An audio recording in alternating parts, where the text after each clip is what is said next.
Mouhahaha, salut et toqué, chapeau et toqué en ligne.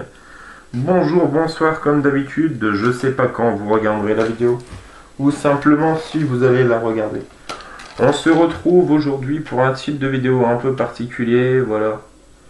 Nous, amateurs d'horreur, nous arrivons sur la période qui est la plus propice à nous voir frémir de plaisir, c'est-à-dire Halloween, le mois d'octobre en complet. Et plus particulièrement donc le 31 octobre, jour d'Halloween. Pour fêter ce jour si spécial et si béni de tous les passionnés d'horreur, j'ai décidé de faire une vidéo top 31. Alors ce sera pas vraiment un top avec un ordre prédéfini. Ça va être 31 films d'horreur toujours confondus qui m'ont marqué depuis mon tout jeune âge. En fait, pour faire très clair, je vais faire 1, 2, 3, 6 top 5. Donc il va y avoir un top 5 voilà, ça aurait pu être d'autres films bien évidemment, là c'est mon top de ce que j'appelle des classiques. Le second ce sera les films moins connus.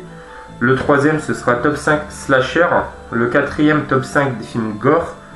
Le cinquième ce qui est film épouvante possession. Et le dernier ce qui est comédie horrifique. Et je terminerai par le film ultime pour moi, le film à mettre le soir d'Halloween. Un parmi tant d'autres, mais un qui me tient tout particulièrement à cœur. Donc on va commencer tout de suite avec le premier top 5 que j'ai baptisé top 5 classique. Alors je vais essayer ce que cette vidéo dure 31 minutes. Donc c'est parti.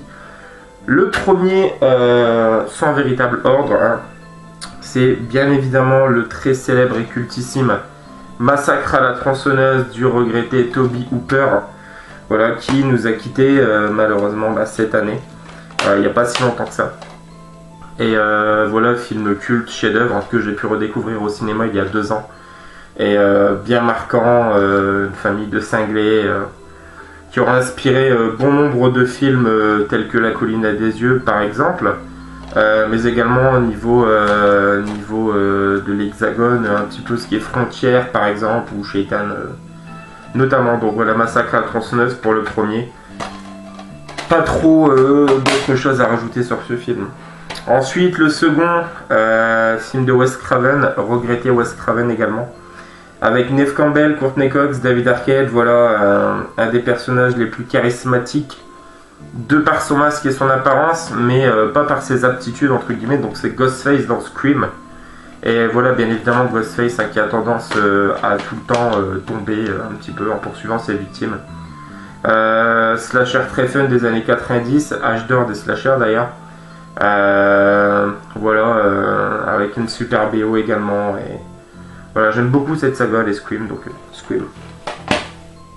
Le troisième, je l'ai mentionné au tout début, il s'agit de La colline à des yeux. Mais non pas l'original de Wes Craven, mais bien le remake que je préfère de Alexandre Aja, que je trouve excellentissime et que je classe au niveau de classique. Pour moi, il fait partie des classiques de l'horreur. Donc voilà, c'est un des rares remakes qui surpasse l'original. Donc La colline à des yeux, excellentissime. Ensuite, le quatrième, et non des moindres, film très culte également de Sam Raimi avec Bruce Campbell. Donc c'est bien évidemment Evil Dead, le premier du nom. Voilà, que j'aurais découvert cette année, que j'ai vraiment énormément aimé. Hein. Pour être classé dans les comédies horrifiques, mais voilà, c'est bien évidemment un film d'horreur au sens noble du terme, avant son côté comique. Donc Evil Dead, génialissime. Et le cinquième, voilà, j'ai décidé de le prendre en VHS. Un film de Wes Craven de plus, le premier du nom, Nightmare on Elm Street, voilà, Freddy rêve de la nuit. Film qui aura révélé notamment Johnny Depp, qu'on voit pas beaucoup à l'affiche dedans, mais voilà, qui aurait ce mérite. Excellentissime, boogeyman de légende avec son gant au couteau acéré. Énormissime, qui a pu traumatiser bon nombre de familles et d'adolescents des années, dans les années 80. Donc, Nightmare on Elm Street, une valeur sûre. Le remake est regardable, mais très oubliable. C'est tout pour ce premier top 5 des classiques. On va passer sur un top 5 des films moins connus, mais vous allez voir, c'est quand même un petit peu connu. Donc, le premier que je vais vous présenter, j'en ai déjà parlé à plusieurs reprises, C'est un petit film d'horreur qui n'a pas trop fait parler de lui. Indépendant, film d'horreur australien que notamment Florent Wider aime beaucoup et que Tanguy a découvert cette année avec beaucoup de plaisir.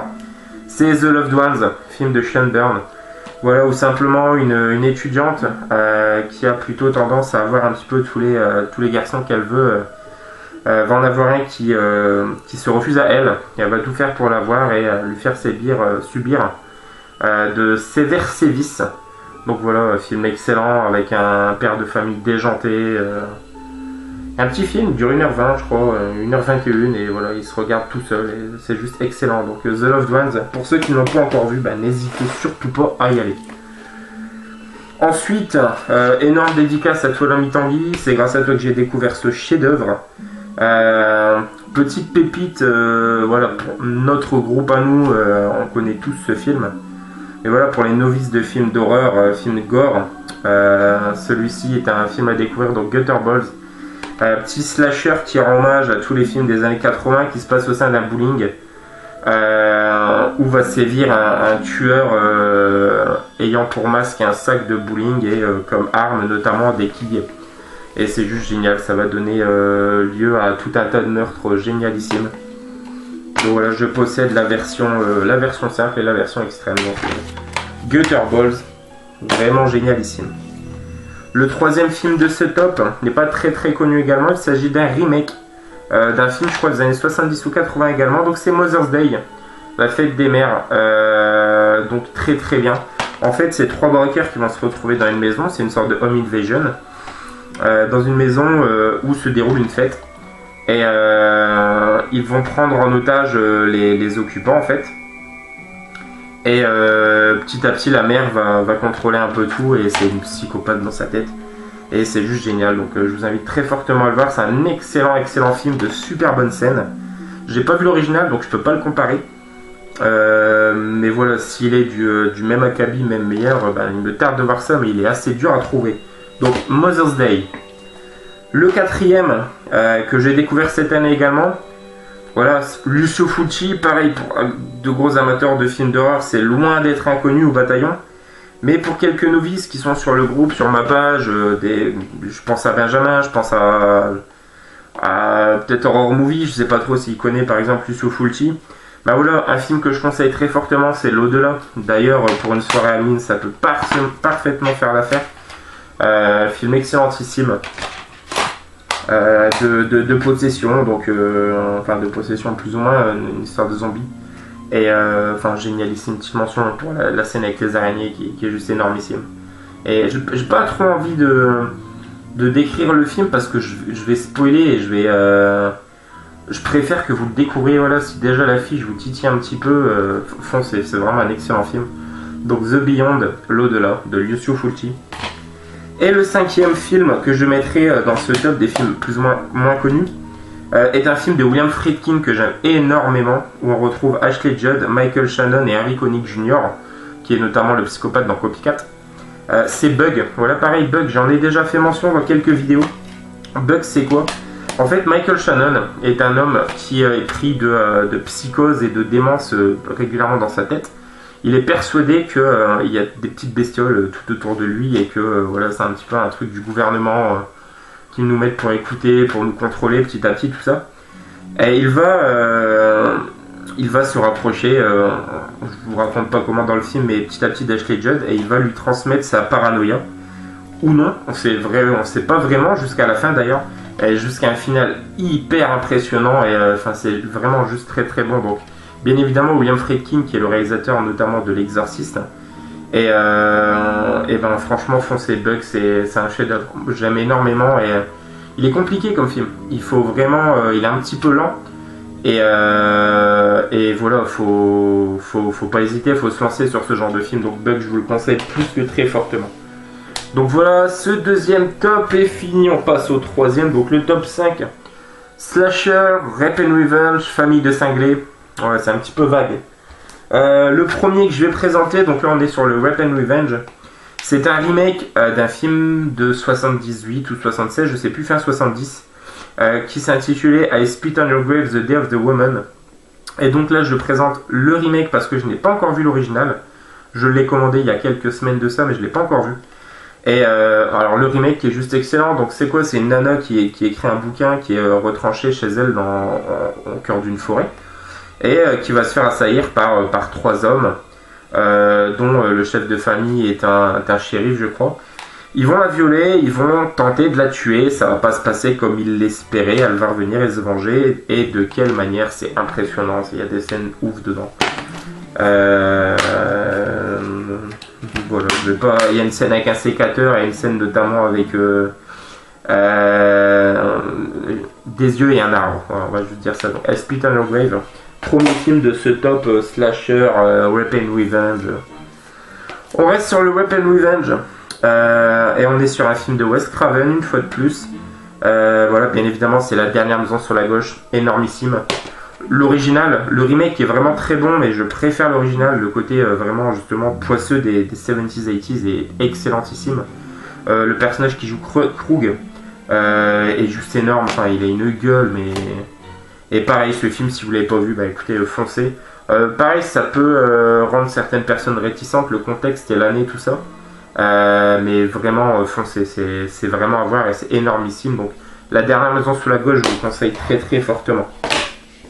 Ensuite, le troisième que je vais présenter, c'est un film français que je me suis maté il y a quelques semaines de ça, aussi 1 ou 2 semaines, avec Vincent Cassel, je l'ai mentionné il y a quelques minutes de ça. Donc c'est Shaitan.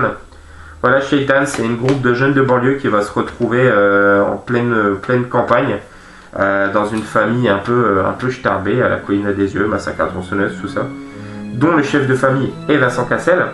Je sais plus son personnage dedans, je sais plus comment il s'appelle. Bref, ça se passe à la période de Noël. Je crois que d'ailleurs la fin c'est le jour de Noël, il me semble. Et donc en fait Cassel est cinglé. est cinglé dans ce film et la tension monte crescendo et c'est gore vers la fin et c'est drôle en même temps, mais c'est bien trash.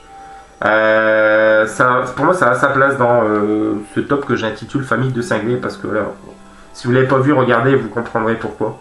J'aime beaucoup, c'est un film particulier et pareil, c'est pas donné à tout le monde d'aimer ça, mais voilà, quand on se dit amateur de films de genre, bah, il faut passer par là, il faut regarder avant de critiquer justement.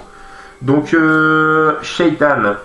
Et on finit avec 2 pépites, vraiment. Bon, le premier, qui est un film aussi, je crois, français, je dis pas de bêtises, avec Xavier Gans, il me semble qu'il est français. Donc c'est Frontières. Voilà, Frontières, pareil, c'est quoi? Bah, ça se passe à une période où le Front National serait passé au pouvoir en France, et où un groupe de jeunes se réfugie dans un village qui s'appelle Frontières, justement, où ils se retrouvent dans un hôtel, tenu par Estelle Lefébure et notamment Samuel Le Bihan. Et ils vont goûter dans un premier temps aux délices que peuvent apporter les hôtesses, pour ensuite subir les assauts des gérants, on va dire. Film excellentissime, hyper gore, il y a des scènes trop impressionnantes. C'est vraiment cru, c'est vraiment très osé pour le cinéma français, c'est très couillu.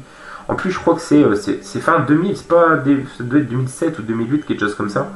Ça commençait tout juste à se radicaliser, enfin à se développer un peu plus au niveau du cinéma français, ce genre de truc. Et c'est énorme. Frontières, pareil, encore une fois, âme sensible plus que s'abstenir, mais amateur du genre, foncé quoi. Et le dernier, voilà, pareil, je l'ai mentionné à plusieurs fois. Dans mes toutes premières vidéos, j'en ai fait une critique avec son préquel, entre guillemets. La Maison des Mille Morts, donc c'est The Devil's Rejects. Voilà, The Devil's Rejects, ou comment une famille de cinglés, tueurs, psychopathes, tout ce qu'on veut, on va réussir à s'attacher à eux à la fin du film, parce qu'on va tomber sur un shérif encore plus tordu qu'eux. Et on va prendre pitié et on va avoir énormément de compassion pour eux, parce qu'ils sont sympathiques malgré tout, et parce que, voilà. Sur une excellente BO, sur un grain génial au milieu pendant le film, des acteurs excellentissimes, Bill Moseley, Sid Haig, Sherry Moon Zombie, comment s'appelle-t-il, Ken Foree qui joue le Black, on retrouve Michael Berryman qui joue Zeus, je crois, dans le chauve là dans La Colline des Yeux. Je sais plus comment c'est le nom de l'acteur qui joue le shérif, qui est oufissime aussi. William Forsythe, voilà. Donc The Devil's Rejects, ouais, William Forsythe, hein, qui joue le père aussi dans le remake de Halloween de Rob Zombie, justement. Donc The Devil's Rejects, voilà, si vous l'avez pas vu, ben, limite coupez la vidéo et allez voir ce film. Coupez tout, parlez à personne et foncez voir ce film. Vous devez voir ce film. Voilà, ce top est également terminé. On passe sur le top 5 gore et vous voyez qu'on y est rentré plus ou moins crescendo avec les 2-3 derniers films présentés. Vous allez voir, il y a du très lourd. On va commencer le plus gentillet. On va dire que le plus gentillet, ben, mine de rien, ça va être celui-là. Donc je viens de vous présenter The Devil's Rejects de Rob Zombie. Et ben voilà, sans transition aucune, mais un petit peu quand même. On enchaîne sur Halloween de Rob Zombie. Voilà, donc les origines de Michael Myers, entre guillemets. Donc on suit toute son enfance et ce qui l'a poussé à devenir comme ça. Une mère pas assez proche de lui, un père alcoolique, tout ça, enfin bref. Et voilà. Et dedans j'ai même le ticket du film que j'avais vu au cinéma. Donc petit souvenir. Donc Halloween, excellent. Bah, de toute façon voilà, Rob Zombie, moi je suis fan. J'étais déjà fan au niveau de sa musique, mais c'est un putain de cinéaste. Et ce Origin Stories de Michael Myers est excellentissime. Donc Halloween. Le second que je vais vous présenter est la suite du remake d'un film d'Alexandre Aja. Donc dans les années 80, Joe Dante nous avait offert Piranha 1 et James Cameron la suite, Piranha 2, les tueurs volants, je crois, les poissons volants. Et Alexandre Aja, dans le milieu des années 2000 ou 2010, je sais plus, a fait le remake, donc enfin pseudo-remake, annoncé comme un remake, mais qui n'a pas trop grand chose à voir. Des piranhas qui débarquent au sein d'un spring break et qui font carnage.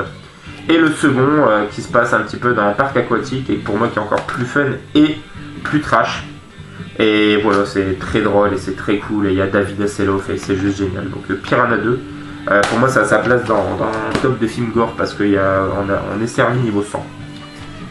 Ensuite, le troisième que je vais vous présenter, ben voilà, comment ne pas mentionner cette saga quand on parle de films gore et du genre horrifique, hein, c'est Saw. Ben pour moi le Saw 3 qui est le plus ou un des plus gore.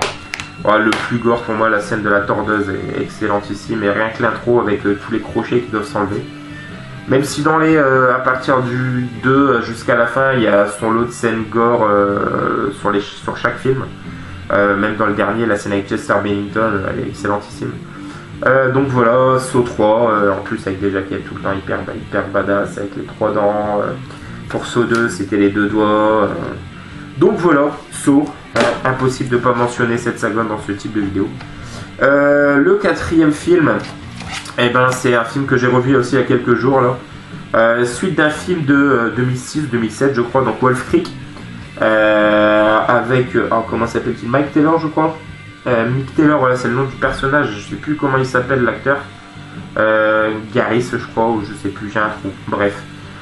Wolf Creek 1 qui est sympa mais qui met du temps à partir. On va dire que le film dure 1h40, il se passerait dans les 45 premières minutes. Quand il se passe quelque chose, c'est pendant 20 minutes, il revient pendant 20 minutes et après c'est 20 minutes de la fin. Donc voilà, c'est un petit peu décousu et un petit peu fastidieux, mais on est quand même bien pris dedans. Et le 2, dès le départ et jusqu'à la fin, on lâche pas l'attention. Et c'est très drôle avec la fin, avec l'Australien, dans l'anglais qui essaie de faire copain avec lui et qui va devoir faire face à une meuleuse entre. Enfin, c'est juste génial. Wolf Creek 2, j'ai tellement hâte de voir s'il y a un 3. Et la série que j'ai pas encore vue, mais apparemment qui est excellentissime. Donc Wolf Creek 2, pareil, un bon nombre de scènes gore, notamment la scène d'intro avec les flics qui est vraiment trop cool. Et le dernier, voilà, qui a été considéré, je crois, comme un des films les plus gore de l'histoire, si je dis pas de bêtises, en nombre d'hectolitres d'hémoglobine utilisés pour le film, il me semble. Donc c'est le remake du film de Sam Raimi, remake d'Alfonso Cuarón, non pardon, n'importe quoi, de Fede Alvarez, excusez-moi. Evil Dead, voilà, de 2013, que j'ai vu au cinéma et que j'avais trouvé pas assez gore. Ouais, je suis un petit peu starbé dans ma tête. Vraiment énorme. J'avais vu le remake au cinéma et en rentrant, je me suis maté l'original que j'avais jamais vu. J'ai quand même une préférence pour le remake, même si voilà, l'original est excellentissime, mais je suis hyper attaché à celui-là, quoi. Un des meilleurs films de ces 10 dernières années pour moi d'horreur. Un des meilleurs parce qu'il y en a eu quand même pléthore. Donc Evil Dead, le remake. Voilà pour ce 4e top. On enchaîne sur le 5e qui est le top des films Possession et Épouvante. Et vous allez voir, là aussi on est servi à du très très bon. Bon, on va commencer avec le très culte et celui qui a ouvert à la porte à énormément de films par la suite. Film de William Friedkin. Donc voilà, c'est L'Exorciste. Hein. L'Exorciste. Avec Max von Sydow par exemple. Et je sais plus comment elle s'appelle, la petite. Bref. Le film, elle s'appelle comment déjà? Ah, je sais plus, tant pis, on suit la possession de la jeune fille et voilà, un film qui donnera sans lequel Conjuring n'aurait pas pu exister, Sinister, Insidious et plein d'autres films. Donc L'Exorciste, indispensable à présenter dans ce genre de vidéo. Le second, film de 2010 ou 2012 je crois, enfin milieu 2010, avec Jeffrey Dean Morgan, donc Jeffrey Dean Morgan qui n'est autre que Negan dans Walking Dead bien évidemment. Production Sam Raimi, donc voilà, c'est Possédé, et Possédé que j'ai trouvé vraiment très très bon. Donc c'est la fille de Jeffrey Dean Morgan, je sais plus comment elle s'appelle dedans, va trouver une boîte insignifiante lors d'une braderie, une brocante, et va s'avérer qu'elle recueille une espèce de malédiction de pouvoir qui va la posséder et contenir ce qu'on appelle le D-Book, donc il y a un démon yiddish, juif ou je sais plus, polonais. Et donc voilà, ça va être, c'est classique, ça va être la quête pour tenter de chercher un exorciste qui comprend et connaît ce démon et pour le faire libérer quoi. Donc voilà, c'est bourré de clins d'œil à l'exorciste et pareil, c'est un film sur lequel s'il n'y avait pas eu l'exorciste, il n'y aurait pas eu ce film. Donc Possédé. Le troisième que je vais vous présenter, je l'ai mentionné tout récemment, de James Wan, pardon. C'est Conjuring. Bon alors là j'ai Conjuring 2, mais en fait dedans il y a Conjuring 1 et Conjuring 2. Voilà, ça c'est plutôt cool. Et j'ai le 1 en Blu-ray, donc j'ai préféré le 1 de peu au 2, mais les deux sont très très bons. Film de possession en fait sur la famille Warren, qui est une famille qui a existé et qui ont vraiment eu des cas de possession à affronter entre guillemets.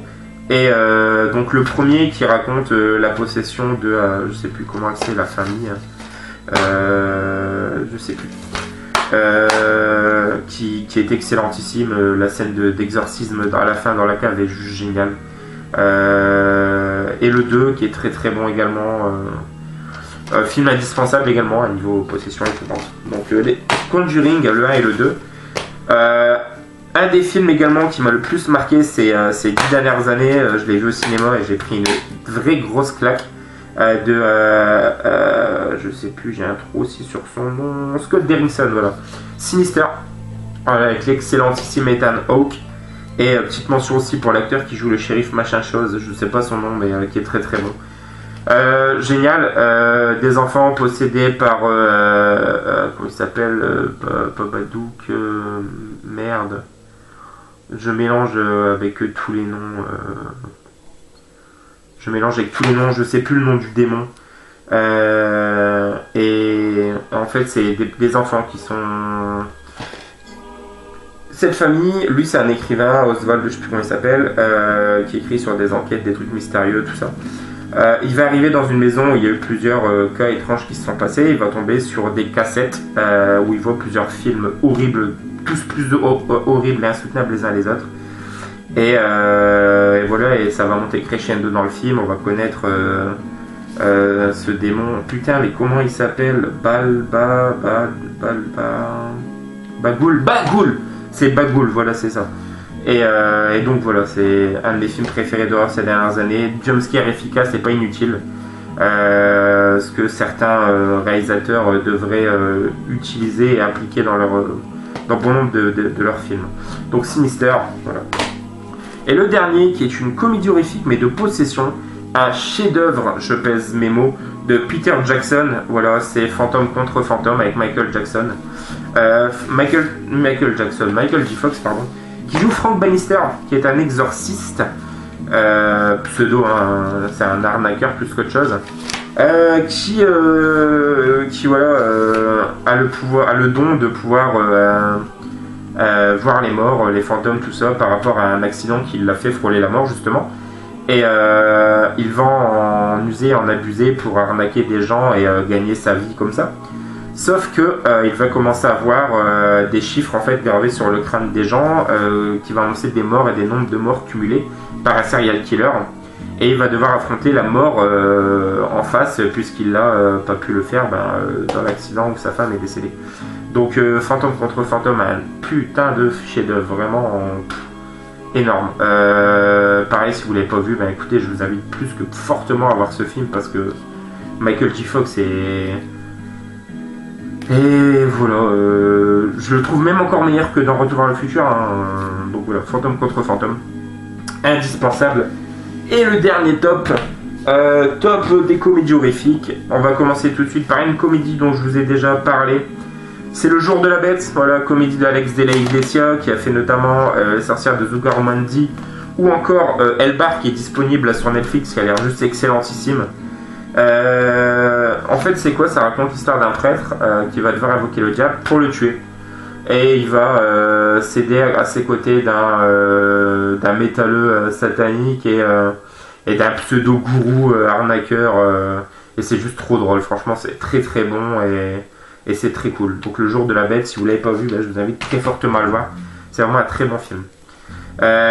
Ensuite, comédie anglaise pas très très connue, plutôt décriée. Voilà, avec Andy Serkis, Bienvenue au Cottage, voilà, que j'ai revu il y a quelques jours de ça.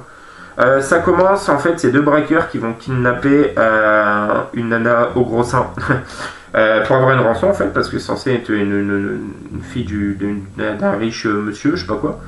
Et il va se trouver que c'est une nana super badass qui va leur en faire baver. Ils vont se retrouver, en fait, dans un cottage rempli de dégénérés, en fait. Donc ça va tourner sur un petit peu du slasher pure souche et des scènes bien gore. Donc Bienvenue au Cottage, très cool.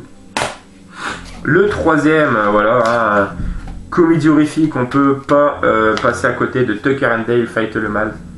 Énormissime, pareil, je l'avais vu au cinéma, deux pecnos qui vont avoir un groupe de jeunes qui vont débarquer dans leur forêt toute tranquille et qui vont perturber leur tranquillité et ils vont être persuadés qu'ils vont vouloir se suicider, faire des suicides collectifs.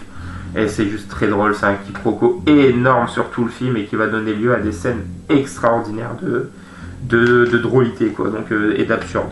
Donc Tucker and Dale Fight le Mal, pareil, ils annoncent une suite, tellement hâte de voir ça. Comédie horrifique également, je trouve pour moi, Freddy contre Jason, voilà, de Ronnie Yu, qui a également fait La fiancée de Chucky, qui pour moi est également une excellente comédie horrifique.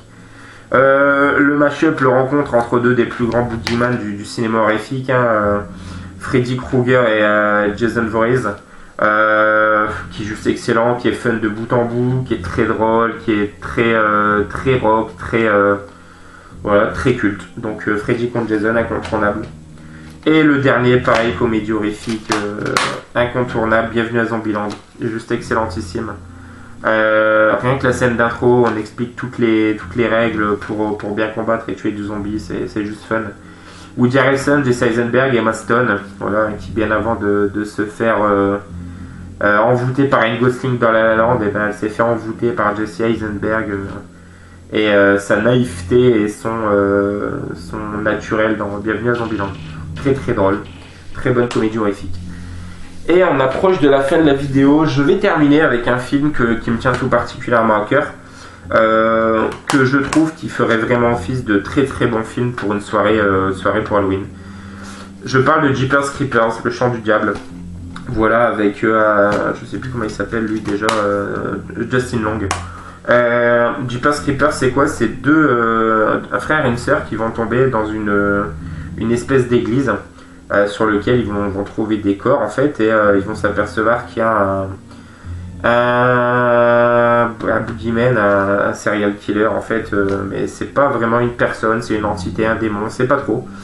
Et ils vont se faire traquer par ce personnage qui est à la recherche de certaines parties d'anatomie sur diverses personnes pour se reconstituer en fait selon une légende. Il revient, je crois que c'est tous les 27 ans ou 23 ou 25 ans, je sais plus. Film de Peter Salvor, excellentissime. Le 2 est très bon mais un poil différent, et là justement il y a le 3 qui est sorti aux États-Unis, qui devrait être disponible chez nous début janvier. Donc il me tarde de découvrir ça. Purement et simplement un de mes films d'horreur préférés. Cette édition a pour le coup en plus un excellent DVD bonus qui retrace le film fantastique et les films d'horreur en règle générale. Et c'est juste très très bon. Donc voilà, pareil, si vous n'avez pas vu ce film, bah écoutez, je peux que vous le conseiller plus que fortement. Et je pense que voilà, pour Halloween, ça peut faire vraiment un très très bon film. Pas très long, 1h30. Et ça se regarde tout seul. Voilà les toqués, voilà les chapes en herbe. Cette vidéo est terminée, j'espère que ça vous aura plu. Je me suis beaucoup régalé à faire cette vidéo. Là, c'est vraiment des films qui me tiennent à cœur, mais parmi tant d'autres. J'ai plus de 1000 films d'horreur, parmi lesquels il y en a bien plus que la moitié, qui sont des films que j'aime énormément. Donc c'était très dur de faire cette sélection. J'espère que ça vous plaira. Je sais que certainement j'aurai des commentaires du genre ah mais il n'y a pas ça, mais comment tu peux? Voilà, simplement parce que c'est mon top et que c'est pas un classement vraiment défini. C'est des films que je voulais mettre dedans pour en avoir 31 pour rendre hommage au 31 octobre. Et en plus, je tiens à mon pari, la vidéo va faire 31 minutes. Donc on se retrouve très prochainement les toqués. Joyeux Nonanif, we're all mad here.